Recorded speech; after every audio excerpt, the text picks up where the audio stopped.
Be ready. 5 seconds.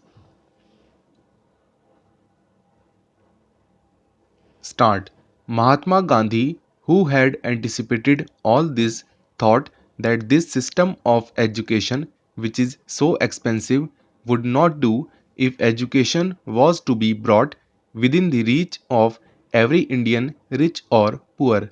He therefore thought of a new system of education which has come to be known as basic education and which Indian and foreign educational experts have declared to be highly useful. According to Gandhiji, as far as I understood him, there are two basic merits in this new system. Firstly, education under this system is imparted not merely through books but through some kind of practical work so that the knowledge which children acquire will not be the result of mere memorizing but of actual experience. He thought, and some of the leading educationists were at one with him, that knowledge acquired in this way created a degree of consciousness, efficiency, and a feeling of self reliance, all of which would come handy to one when starting life. Secondly, the other merit in this system, according to him, is that it brings education for all within the pale of practical possibility because the handicraft on which children would be working would bring some return in terms of money which would go at least in part to meet the expenses of their education. He was convinced that unless young scholars made this contribution towards their own education, universal education in India would never be possible. The result of all the discussions and experimentation in the field of education during the last 16 or 17 years is, in my opinion, the same that we arrived at our discussions in the first conference held at Wardha.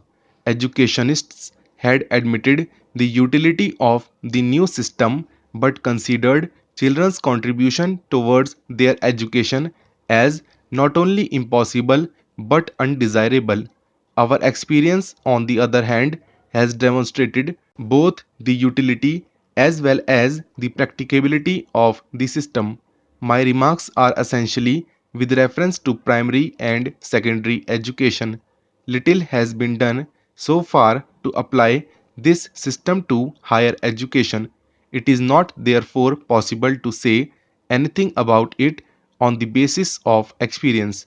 In spite of all that has been done in this field so far, it is a pity that this system has not received the encouragement which it deserved and which we could have given it after achieving independence from the British rule.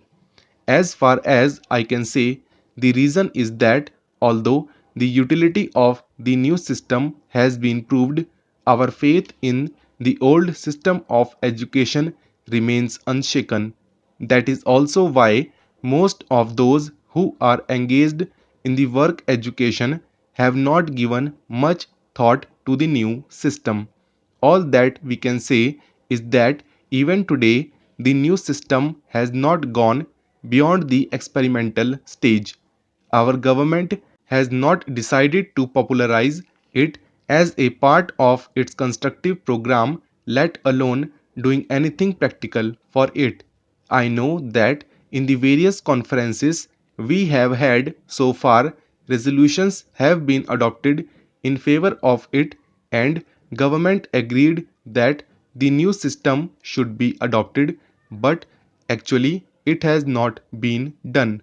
Consequently, educational institutions of the old type are daily increasing and whatever budgetary provision government makes under the head education is spent mainly on keeping the old system of education intact. Naturally, the new system has received little encouragement. My own view is that unless fundamental changes are made in the current system, the sad state of affairs that we see today will become sadder. The feeling of discontent among the educated and their utter dissatisfaction with life will continue to grow. I would therefore urge that all those concerned with the education of children, our educationists, universities, and the governing bodies of colleges and schools, education ministers, etc., should give not only theoretical consideration to this problem but do something practical to change the present system of education. Unless this is done, the problem would become more and more complicated. I am very happy that the Talimi Sangh has been carrying on its work undeterred by difficulties. I cannot say that its activities have influenced educational trends in the country to any considerable extent, but I must admit that whatever is being done by it is of great value to the country. Its usefulness would be realized when sooner or later, compelled by circumstances, we shall have to introduce fundamental changes in the system obtaining today. At that time, the experience acquired by workers of the Talimi Sangh will become handy. As I said earlier, our experiment in the sphere of primary and secondary education has been successful, and we can confidently recommend the new system to our countrymen at these two stages. We cannot say the same in respect of higher education in view of the inadequacy of our experience. Therefore, I attach great importance to your work.